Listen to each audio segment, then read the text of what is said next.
Assalamualaikum warahmatullahi wabarakatuh. Selamat malam. Jumpa lagi dengan gua Aldi di channel Mereka Ada. Dimanapun kalian berada, saya doakan semoga kalian dalam kondisi sehat dan selalu diberikan kemudahan dalam menjalankan segala aktivitas. Di kesempatan kali ini saya akan membacakan cerita pendakian mistis dari Gunung Lawu. Namun sebelum mulai bercerita, pastikan teman-teman support channel Mereka Ada dengan cara menekan tombol subscribe dan menyalakan lonceng notifikasinya, supaya teman-teman gak ketinggalan setiap cerita yang upload di channel ini. Udah siap? Kalau gitu tanpa banyak basa-basi lagi, mari kita mulai ceritanya.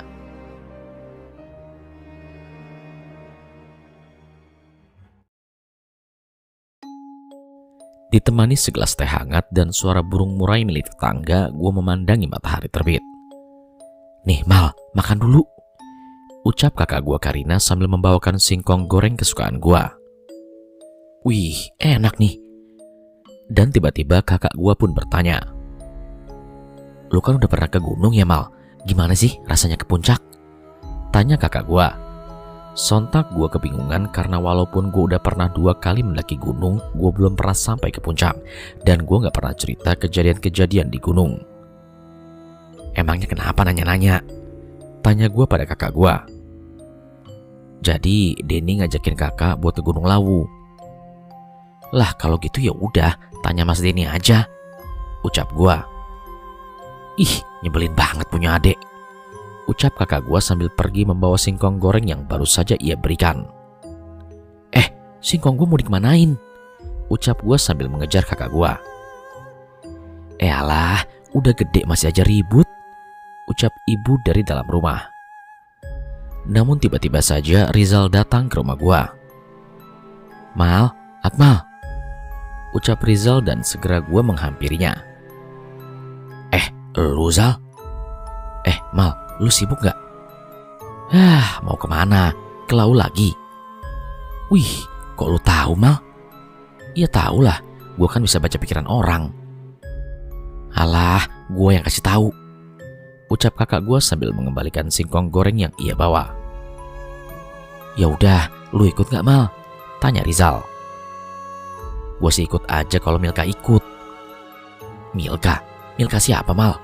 tanya kakak. Ada deh." Akhirnya hari yang ditunggu pun tiba. Pada pendakian kali ini kakak gue pun ikut ke Lawu via Cemoro Sewu. Gue berboncengan dengan kakak gue sedangkan Rizal mengendarai motor sendirian. Setelah berpamitan kepada ibu, kami pun memulai perjalanan dari Solo ke Magetan pada pukul 8.30 pagi. Kami pergi pagi soalnya agak malas kalau panas-panasan di jalan. Singkat cerita, akhirnya setelah menempuh perjalanan yang panjang, kami pun sampai juga di Magetan. Kami disambut oleh teman-teman kami yang sudah sampai terlebih dahulu. Kemudian Mas Denny memperkenalkan kakak gua ke tim pendakian kami kala itu. "Kenalin, ini calon gua nih, namanya Karina," ucap Mas Denny. Harusnya gua yang kenalin ke mereka," ucap gua dalam hati. "Halo Kak, nama saya Milka." Milka memperkenalkan dirinya kepada kakak gua. "Oh iya, saya Karina. Oh, jadi ini yang namanya Milka. Akmal mikirin lu terus loh dari rumah." Apaan sih lu?" sahut gua dengan ketus. Setelah kakak gua kenalan dengan mereka, kami pun istirahat sebentar. Tiba-tiba hujan turun dengan sangat deras di saat kami akan memulai perjalanan. "Bang, hujan bang," ucap Eko ke Bondan. "Iya kok, lebih baik kita tunggu hujan reda dulu ya," ucap Bondan kepada kami semua. Setelah lama menunggu, hujan juga tidak reda. Jam kini menunjukkan pukul 7 malam dan kami sepakat untuk muncak besok pagi. Gua, Rizal dan Eko asik ngobrol sedangkan yang lain entah kemana. Tiba-tiba Milka duduk di samping gua dan kami kembali asik ngobrol hingga jam menunjukkan pukul 10 malam. Kemudian Bondan menyuruh kami semua tidur di area base camp guna mempersiapkan tenaga di pendakian esok pagi. Akhirnya gua dan yang lainnya pun segera tidur. Di dalam tidur gua pun bermimpi bertemu dengan seorang laki-laki dengan pakaian adat Jawa, ditemani dengan seekor harimau putih dan dia pun berkata kepada gua, "Jangan pergi ke sana." Sontak gua pun terbangun. "Astagfirullah," ucap gua dengan pelan. Setelah berdiam diri cukup lama, gue pun melanjutkan tidur gue. Hingga di pagi harinya kakak gue pun membangunkan gue. Mal, bangun Mal. Apa sih? Mal, bangun. Ntar dulu. Akmal. Udah pagi ya kak. Wajah kakak gue terlihat emosi, dan Milka yang melihat itu pun hanya tersenyum saja. Gua pun segera mandi dan setelah itu gua keluar untuk melihat ke area base camp ini. Namun dari kejauhan gua melihat ada kakek-kakek di ujung sana. Mulutnya seperti berkata, "Jangan pergi ke sana." Suara dari mulutnya terdengar hingga ke telinga gua, padahal jaraknya cukup jauh. Gua segera meninggalkan tempat itu. Setelah makan kami pun merapikan barang-barang yang akan kami bawa. Seperti biasa, sebelum berangkat kami berdoa dulu. Oke, seperti biasa ya, kita berdoa terlebih dahulu. Berdoa dimulai. Berdoa selesai, ucap Bondan yang memimpin berdoa. Dan kami pun memulai perjalanan pada pukul 7 pagi dengan posisi yang dipimpin oleh Eko. Kemudian ada Mawar, Putri, Rizal, gua, Milka, Karina, Denny, dan yang terakhir Bondan sebagai sweeper. Kita jalannya pelan-pelan aja ya, ucap Bondan dari belakang. Dengan ucapan bismillah, kami semua pun memulai memijakan kaki kami ke lawu. Kulo nuwun, ucapku dalam hati karena kebiasaan kata orang tua dulu agar tidak lupa mengucapkan salam. Tumben gak ada suara gamelan, ucapku dalam hati. Seperti biasa, kami asik ngobrol dan bercanda di sini. Hingga samar-samar gue mendengar suara seorang nenek-nenek dan dia pun berkata, "Akhirnya kamu kembali lagi ke sini." Seketika bulu kuduk gua berdiri semua. Selama perjalanan gua terus memikirkan apa maksud dari kata-kata itu. "Lu kenapa Mal?" tanya Milka yang melihat gua hanya diam dari tadi. Gak apa-apa kok." Sahut kakak gua dari belakang meledek. Selama dalam perjalanan gua terus memikirkan apa arti dari bisikan tersebut. Apa ada hubungannya dengan ucapan kakek-kakek dalam mimpi gue semalam ya? Tanya gue dalam hati. "Kita istirahat dulu sebentar ya," ucap Bondan menghentikan langkah kami. Gue segera minum air yang gue bawa dari bawah. Di sini gue melihat wajah Milka dan Mawar, mereka nampak pucat sekali, seakan sesuatu terjadi kepada mereka. Tiba-tiba Rizal menghampiri gue. "Lo juga denger ya Mal?" tanya Rizal dan hanya gue balas dengan anggukan. Kami melanjutkan perjalanan. Dengan rasa ingin tahu, gue terus berpikir apa arti dari bisikan tersebut. Namun tiba-tiba Kak Karina teriak dari belakang.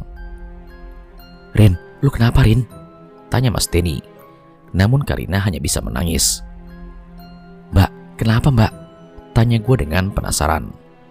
Dengan ketakutan ia menceritakan apa yang baru saja ia alami. "Itu, ada nenek-nenek yang ngeliatin kita," ucap kakak gua. "Udah, gak apa-apa, mungkin warga di sini kali," ucap Mas Denny. "Bukan, tapi dia beda," ucap Mbak Karina dengan ketakutan. "Udah gak apa-apa Rin, jangan dipikirin ya." Mas Denny mencoba menenangkan kakak gua. Dan setelah tenang kami pun segera melanjutkan kembali perjalanan. Ternyata emang kita diikutin, ujar gue dalam hati. Tapi apa salah kami ya? Apa yang membuat dia meneror kami? Kembali pertanyaan-pertanyaan itu terus muncul dalam pikiran gue. Setelah berjalan cukup lama, tak terasa kami sudah sampai di pos 1. Perjalanan sampai di sini berjalan dengan baik. Hanya saja ada bisikan dari nenek-nenek yang mengganggu gue. Kami semua beristirahat dan mengobrol dengan pendaki lain di sini. Gue menghampiri Milka yang nampak agak pucat. "Mil, lu kenapa?" tanya gue. Gak apa-apa kok Mal." Setelah dirasa cukup beristirahat, kami pun kembali melanjutkan perjalanan. Dengan harapan tak ada kendala dan kami mulai melangkahkan kaki kami kembali. Namun secara tiba-tiba dada gue terasa sakit. Gue hanya bisa menahan rasa sakit itu, tapi semakin lama semakin terasa hingga gue memegangi dada gue. Aduh, perasaan gue jadi gak enak begini. Rasa sakit itu lama-lama menghilang seiring berjalannya waktu, dan tiba-tiba batang pohon terjatuh di jalanan yang akan kami lewati. Kami hanya saling memandang, dan dari kejauhan gue kembali melihat sosok kakek-kakek yang gue temui di area basecamp tadi. Apa emang kita nggak boleh naik ya? Gue berpikir dalam hati. Bang, gimana nih bang? Tanya Eko kepada Bondan. Kita singkirin aja udah, jawab Bondan dengan singkat.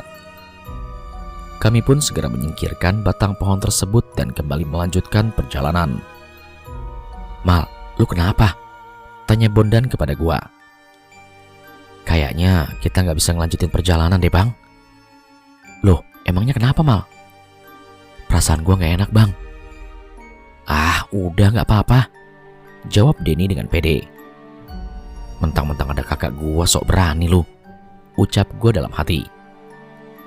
Setelah berdebat cukup lama, kami akhirnya memutuskan untuk kembali naik.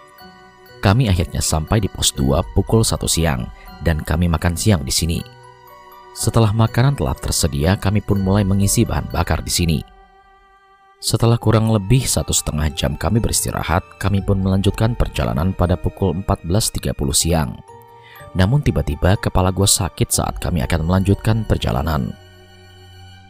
Aduh, kenapa lagi sih ini? Ujar gue dalam hati. Namun tetap perjalanan kembali dilanjutkan dengan kepala gue yang masih pusing. Gue pun melangkahkan kaki. Angin yang bertiup begitu kencang membawa suara wanita tertawa dan suara tangisan wanita hingga ke telinga gue. Dan setelah 2,5 jam kami melakukan perjalanan, kami pun sampai di pos 3 pada pukul 5 sore.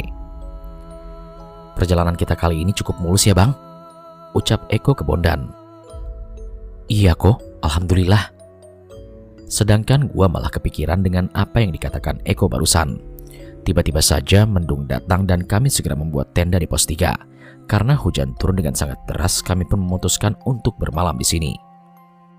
Hujan baru berhenti pada pukul 8:30 malam. Gua dan Rizal keluar tenda karena belum bisa tidur. Kami berdua asik ngobrol sambil meminum teh hangat yang Milka buatkan untuk gua. Di tengah obrolan lagi-lagi dan lagi gua melihat sosok kakek-kakek tua dari kejauhan. Kakek tersebut memandangi gua dari balik pepohonan. Gua yang ketakutan segera mengajak Rizal untuk tidur dan masuk ke dalam tenda. Zal, tidur yuk. Ayo, gue juga udah ngantuk, jawab Rizal dan kami segera masuk ke dalam tenda. Setelah masuk tenda, gua dan Rizal pun tertidur. Di dalam tidur gua kembali bermimpi dengan seorang menggunakan pakaian adat Jawa dan ditemani seekor harimau putih. Kamu siapa? Tanya gua pada orang itu. Aku adalah kamu, ucap orang tersebut. Gua sontak segera bangun. Astagfirullah, apa maksudnya ya? Ucap gue dalam hati. Sekitar 30 menit gue berdiam diri, gue pun kembali melanjutkan tidur. Mal, bangun Mal, ucap Rizal membangunkan gue di pagi harinya. Iya Zal, iya, ucap gue sambil berusaha membuka mata. Dan setelah bangun, gue keluar tenda untuk segera sarapan dan melanjutkan perjalanan kembali. Udah bangun lu Mal? Tanya Mbak Karina. Setelah sarapan kami semua bersiap untuk melanjutkan perjalanan. Setelah semuanya selesai kami pun kembali melanjutkan perjalanan pada pukul 8 pagi. Kami menyapa para pendaki yang berada di pos 3. Kami pun memulai langkah kaki kami kembali. Seperti biasa, kami asik ngobrol di sini. Namun kini gangguan demi gangguan mulai kami rasakan. Tak lama Eko tiba-tiba saja menghentikan langkahnya. Kenapa kok? Tanya Bondan dari belakang. Biasa bang, jawab Eko di depan. Setelah gua lihat apa yang terjadi, ternyata itu adalah sosok perempuan dengan rambut panjang dan kain putih khasnya sedang berdiri tepat di jalanan yang akan kami lewati. Kami memutuskan untuk diam sejenak. Dan setelah cukup lama menunggu, akhirnya sosok itu pergi juga. Namun tidak hanya itu saja, aroma singkong terbakar tercium hingga hidung gua. Bayangan-bayangan hitam terlihat terbang terbawa angin dan tiba-tiba saja bayangan itu terhenti di dekat salah satu pohon besar yang posisinya agak jauh dari jalan yang akan kami lewati. Matanya terlihat merah, tubuhnya dipenuhi dengan bulu. Karina yang melihat itu nampak ketakutan dan berpegangan kepada Mas Denny. Tak terasa kami pun sudah sampai di pos 4. Kami beristirahat sejenak di sini. Gua ngobrol dengan pendaki lain di situ. Setelah beristirahat cukup lama, kami pun kembali melanjutkan perjalanan. Tak lupa gue berpamitan dengan pendaki yang masih berada di pos 4.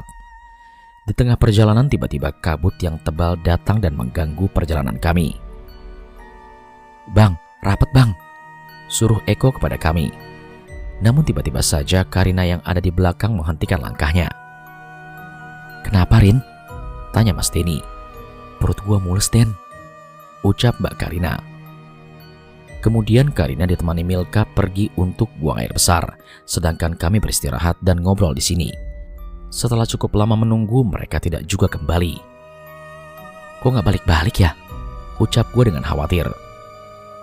"Lu susul Ki sama Mas Denny," ucap Bondan, dan kami berdua segera mencari Milka dan Karina. Mbak Mil," teriak gue dan Denny mencari mereka berdua, tapi tak ada jawaban dari mereka. "Gak ada yang jawab Mas," ucap gue pada Denny. Namun tidak ada jawaban dari Denny. "Loh Mas, ucap gue dengan panik karena gue tidak melihat Mas Denny. "Buset dah, masa gue ditinggalin sendirian di sini?" ujar gue ketakutan. Gue terus berjalan mencari mereka sambil memanggil nama mereka, tetapi tidak ada jawaban yang gue dapat. Namun tiba-tiba suara langkah kaki terdengar dari belakang, dan gue pun menoleh ke arah belakang. Akan tetapi tidak ada siapa-siapa di sini. "Gak lucu deh Den, gak lucu," ucap gue ketakutan. "Pada tega banget ya Allah. Zal, lu kemana sih Zal? Masa lu tega ninggalin sahabat sendiri?" ucap gue berteriak. "Mbak, lu kemana Mbak? Masa tega ninggalin adik lu yang ganteng ini sih?" ucap gue lagi. Udahlah, gue beneran ditinggalin ini." Kabut gelap kembali menghantui gue kali ini. Dengan pandangan yang terbatas, gue tetap melanjutkan langkah kaki gue. Gue pun mulai menyesal mengapa gue tidak mendengarkan kakek-kakek dan mimpi gue itu. Jadi ini arti dari mimpi dan ucapan kakek tua itu, ucap gue dalam hati. Tiba-tiba saja pundak gue ada yang menyentuh. Tangannya sangat dingin. Tak pakai lama gue langsung lari secepat mungkin meninggalkan tempat itu. Gue kembali memanggil teman-teman gue, tapi tak ada balasan yang gue dapat. Gue terus saja berjalan dan berjalan. "Mal," seseorang memanggil nama gue dengan nada yang cukup berat. Gue yang mendengar itu hanya terus berjalan sambil ketakutan. "Mal." Suara itu kembali terdengar dan gue memberanikan diri untuk menengok ke arah belakang. Setelah gue menoleh, itu adalah sosok perempuan berambut panjang dengan kain putih khasnya dan matanya tertuju ke arah gue sambil tertawa. Sontak gue langsung berlari secepat mungkin hingga gue tersandung dan terjatuh. Kepala gue terluka dan darah terus saja mengalir dari luka tersebut. Gue segera mencari kain untuk menutupi luka agar darah tidak terus keluar. Gue pun kembali berjalan. Karena gue kelelahan, gue pun beristirahat tak lama setelah itu. Kini hari mulai gelap dan sialnya gue tidak membawa tenda. "Ya Allah, tega banget deh mereka ninggalin gue," keluh gue dalam hati. Karena perut gue keroncongan, gue segera mencari makanan yang ada di ransel gue. Gue membawa mie instan, telur, dan beras. Akan tetapi gue tidak membawa alat-alat untuk memasak. Gue terus mencari dan akhirnya gue menemukan roti tawar. Gue segera memakan roti itu walaupun hanya roti saja. Yang penting bisa mengganjal perut. Tak terasa kini hari sudah semakin malam. Gue coba tidur di bawah pohon.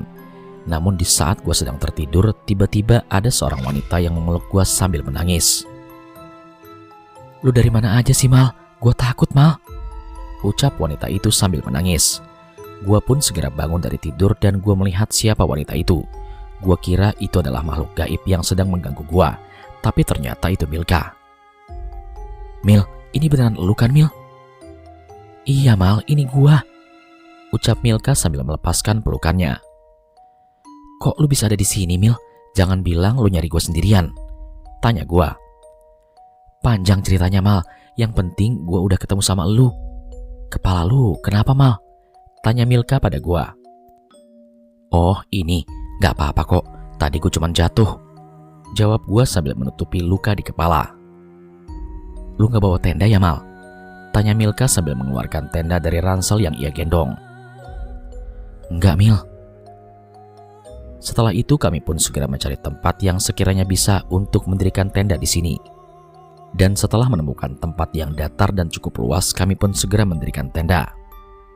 Kita diriin tendanya di sana aja ya, Mil, ucap gue sambil menunjuk tempat yang cocok untuk mendirikan tenda. Kita segera memasang tenda di sini. Di saat tenda sudah jadi, Milka segera masuk ke dalam tenda. Mal, masuk Mal, di luar dingin. Gue di sini aja Mil, lu tidur aja duluan. Milka yang mendengar perkataan gue pun keluar dari tenda.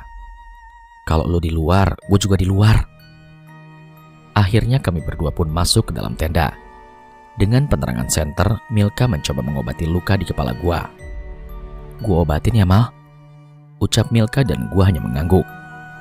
Setelah selesai mengobati luka di kepala gue, tiba-tiba hujan datang lumayan deras yang membuat udara kini menjadi sangat dingin. Milka terlihat sangat kedinginan, bibirnya menggigil. Gue segera melepaskan jaket yang gue pakai dan memberikannya kepada Milka. Nih Mil, pakai jaket gue. Milka pun menerima jaket itu dan segera memakainya. Dengan kondisi hujan yang cukup deras, suara gelak tawa terdengar di telinga kami berdua. Suaranya tepat berada di atas tenda kami. Mendengar itu, gue pun berkata kepada Milka, lu tidur ya Mil, besok kita harus udah ketemu sama yang lain. Iya Mal, gue tidur dulu. Gue hanya duduk sambil menutup mata di pojokan tenda. Tanpa gue sadari, kami berdua telah tidur dalam gelapnya malam hingga di tengah tidur gue pun terbangun oleh suara yang mengganggu tidur gue. Apalagi sih ini? Ujar gue sambil membuka tenda dan hujan kini sudah berhenti. Gue segera keluar untuk mencari sumber suara itu. Setelah mendengar suara itu, gue kembali masuk ke dalam tenda. Ternyata Milka juga terbangun karena terganggu oleh suara itu. Itu suara apa Mal? Itu suara si Agung Mil. Agung siapa Mal? Anjing gunung Mil, ucap gue sambil tertawa. Bisa aja lu Mal. Kami pun kembali melanjutkan tidur. Hingga di pagi hari, aroma lezatnya makanan tercium di hidung gue. Bau apa nih? Ujar gue dalam hati. Setelah gue bangun, ternyata Milka sudah keluar dari tenda dan gue segera menyusul. Mal, udah bangun? Nih, gue masakin mie. Milka segera memberikan semangkuk mie rebus dan segelas teh panas kepada gue. Kami pun makan bareng di sini. Sebenarnya kemarin itu kenapa? Kenapa lu bisa sendirian di sini, Mil? Tanya gue. Jadi itu kemarin kita nyari lu, Mal. Tapi gue malah ikutan kesasar, jawab Milka. Setelah selesai makan, kami pun segera merapikan tenda dan pergi mencari teman-teman yang lain. Sekarang kita cari yang lain ya, Mil. Yuk. Ayo, Mal, jawab Milka sambil berdiri. Setelah semuanya selesai, kami pun meninggalkan tempat tersebut. Di perjalanan, kabut kembali mengganggu perjalanan kami. Milka memegangi tangan gua. Suara gelak tawa kembali terdengar, tetapi suaranya terdengar sangat banyak seakan saling bersahutan. Dan benar saja, banyak makhluk memakai kain putih yang memperhatikan kami berdua dari atas pepohonan. Jumlah mereka sangat banyak, hingga membuat Milka memeluk erat tangan kiri gua.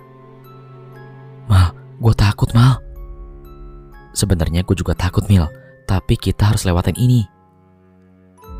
Setelah berjalan 15 menit, mereka semua menghilang, begitupun juga dengan suara tawa tersebut, hingga kami menemukan jejak binatang liar. Alhamdulillah, ada jejak Bagas. Emangnya kenapa Mal? Itu artinya kita masih di alam manusia Mil. Kita berdua cuma tersesat. Kami kembali melanjutkan perjalanan. Akan tetapi Milka menghentikan langkahnya. Matanya menatap tajam ke arah gua. Mil, lu kenapa Mil? Tanya gua, tetapi Milka hanya diam. Aduh Mil, jangan kesurupan dong. Kita cuma berdua. Dan lagi-lagi Milka hanya terdiam sambil menatap gua dengan tajam. Ya elah Mil, gak seru lu Mil, ucap gue lagi dengan rasa ketakutan.